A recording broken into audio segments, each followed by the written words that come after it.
I'm Cenk from Elektron Music Machines, and today we're going to make this pattern on the analog keys.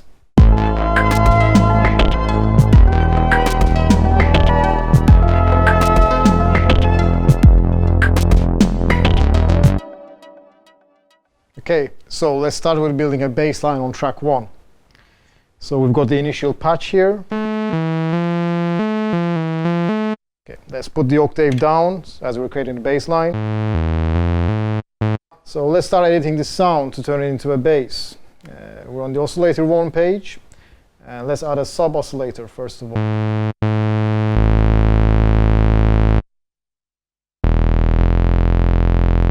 So let's go to the second oscillator and feed that in.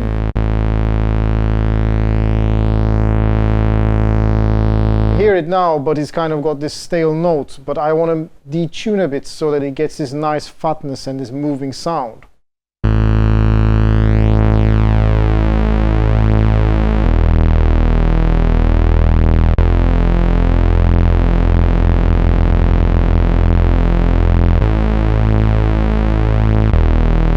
That's nice.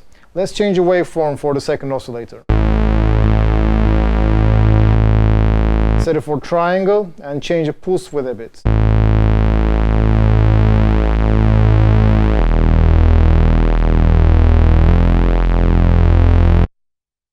So now let's go to the filter page. We've got two analog filters with an analog overdrive in between them.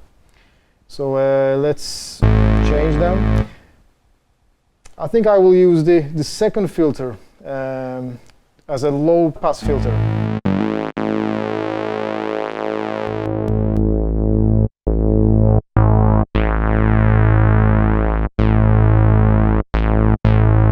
And I've added a bit of envelope depth as well. So now we can go to the envelope page for the filter and maybe raise the decay a bit.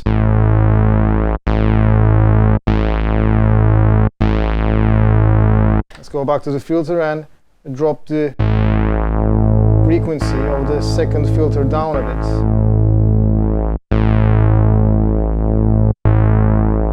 Maybe I could use the same filter envelope, but has it as a minus envelope depth amount for the first filter.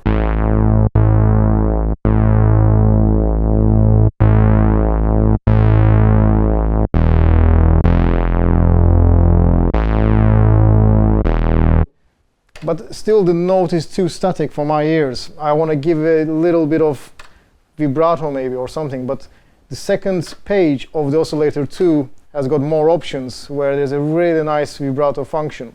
So I will add that to the sound.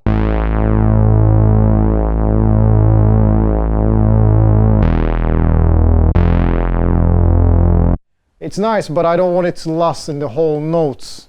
So we have this really nice fade feature for the vibrato, and as you can see on the screen, it shows how the fade function will work. You can either fade it in like this or fade it out quickly like this.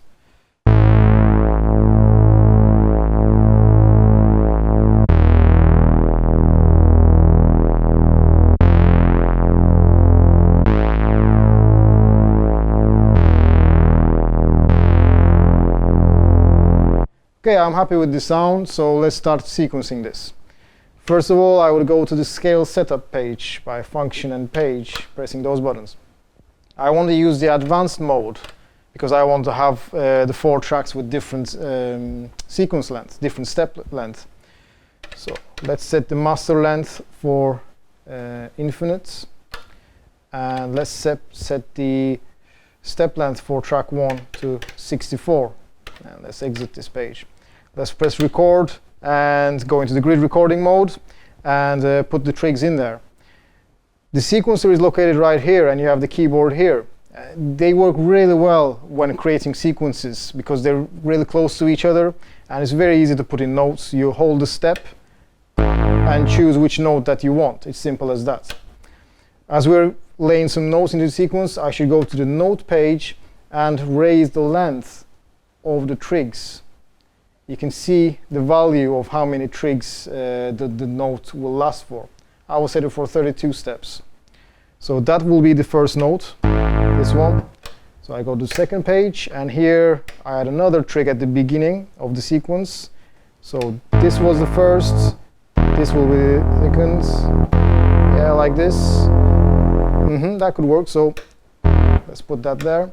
And let's go to the third page and assign this note. Yeah. And at the end, maybe we can do something like this. I mean, the riff could go like something along the lines of this.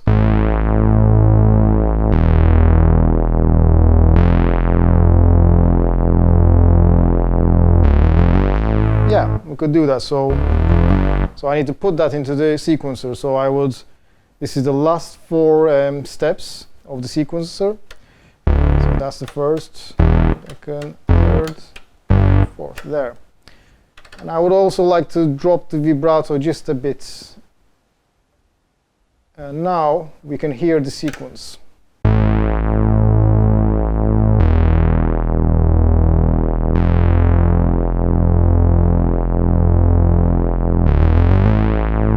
That works.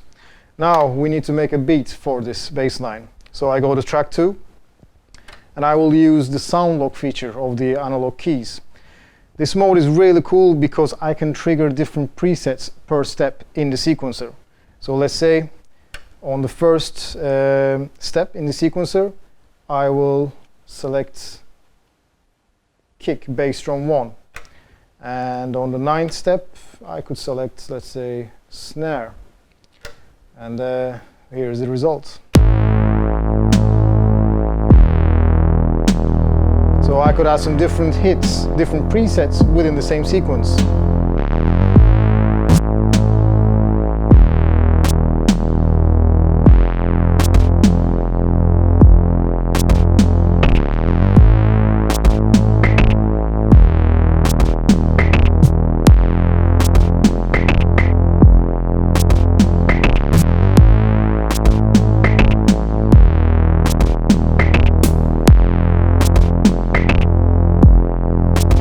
And with the parameter locks, I can design these sounds further. Let's say I want to add a bit more reverb to this snare sound, and this sound could be, I don't know, maybe open the filters a bit, and maybe add a bit of delay. But no, let's not do that. So the beat is alright. Maybe we could add a bit more things to it.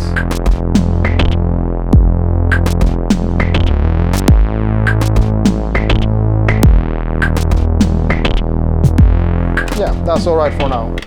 Now let's go to the third track, and let's add a pad sound to this.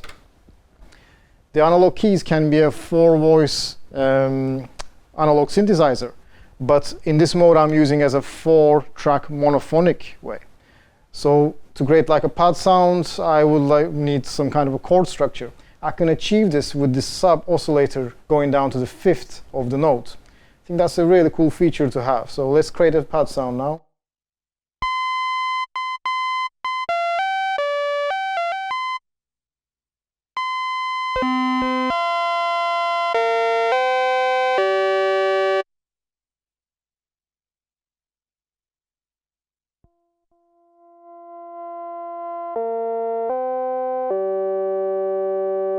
Let's feed in the second oscillator and set the tuning of this to 1 octave higher.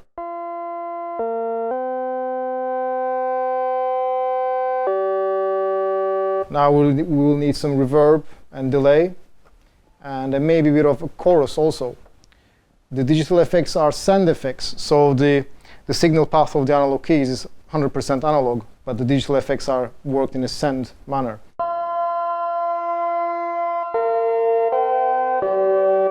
So let's add a bit of attack to this as well, and open the filter a bit.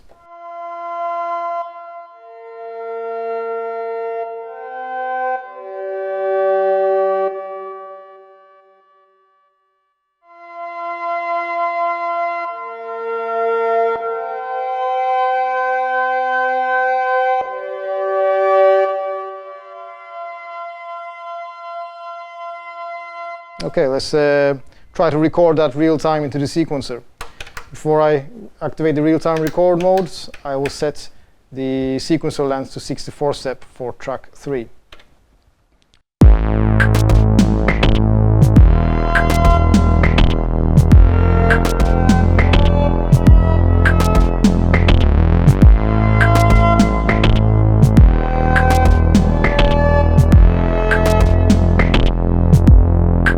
a bit of release on the sound.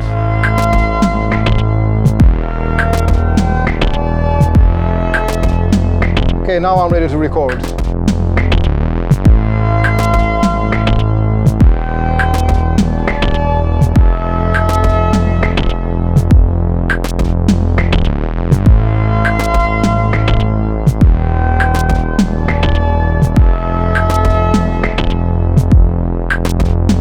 Okay, that's good. Let's go to the track 4 and make use of the arpeggiator.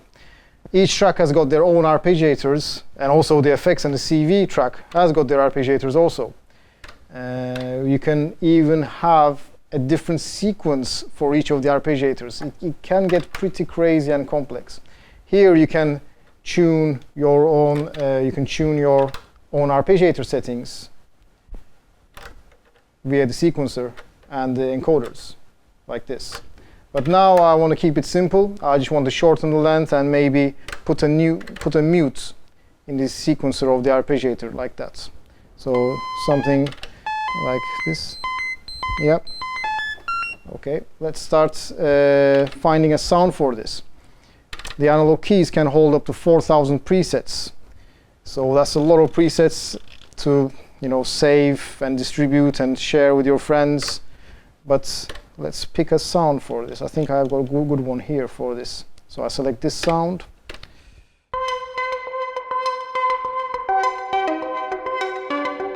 Because it's an arpeggiator, I can press chords, and it will arpeggiate the notes that I'm pressing. So let's try to find something for this.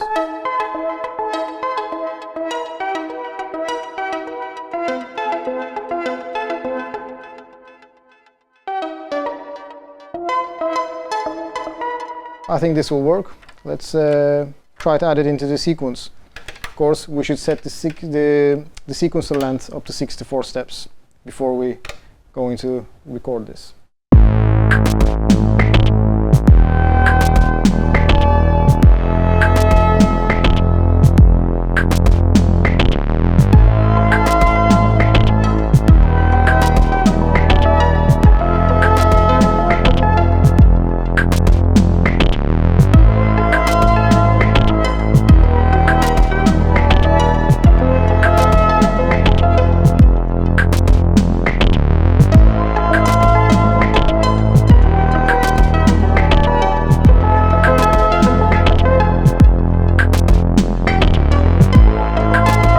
Let's quantize the tracks.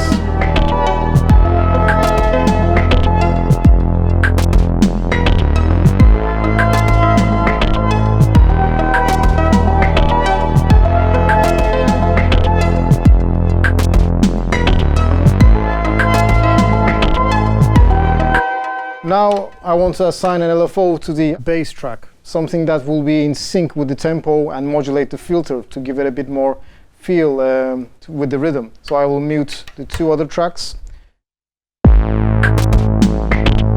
Here I will set the LFO for trig mode so that it will be in sync with the notes being pressed.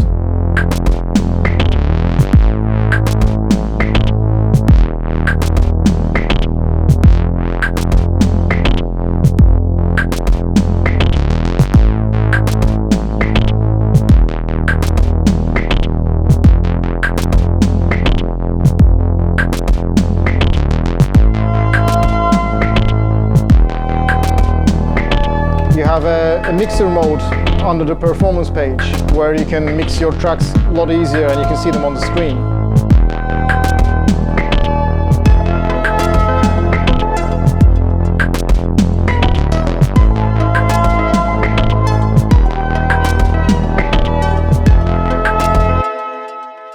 Now let's have a look at the joystick. Let's assign a joystick to the bass track. So we would go into the sound menu and scroll down to the sound settings, and here we have a lot of options, even for the aftertouch and the velocity. Each of these destinations can be assigned with 5 parameters with plus or minus values, so that can be pretty complex. Let's go to the pitch band and let's assign the pitch change as an octave. And let's go to the modulation wheel, and what shall we do here? Let's say we could open the filter a bit on the second filter here, we choose second one, and adjust how much that we want the filter to be open when we push the joystick. As I'm pushing the joystick, I can see how much that I am modulating the given parameters.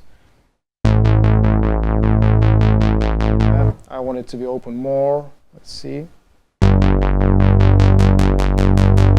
I want to add a bit of vibrato also. Depth. And then, let's see, the vibrato speed. Let's find that one. Here we go.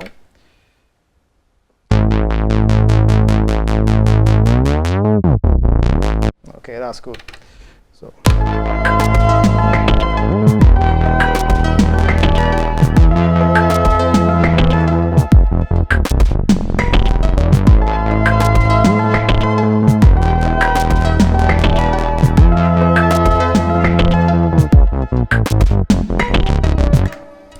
Now, let's have a look at the performance page. Let's assign some performance changes to the bass track. Let's start editing knob A. On the performance page, each encoders act like a macro MIDI controller. So you can assign 5 parameters with plus or minus values, and basically you can do all your performance changes within one page, so you don't have to go to different pages. It's a very handy tool. When you're on that page, the trick becomes the mute for the tracks. So let's see what we can do. Let's say that we'll change the pitch, for example, to 2 octaves higher.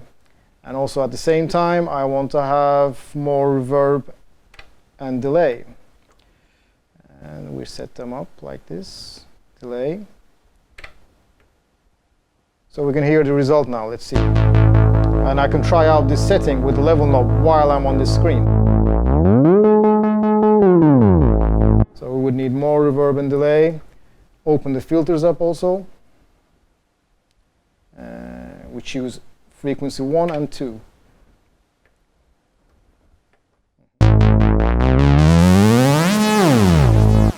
So you get the idea, there's a lot of potential there.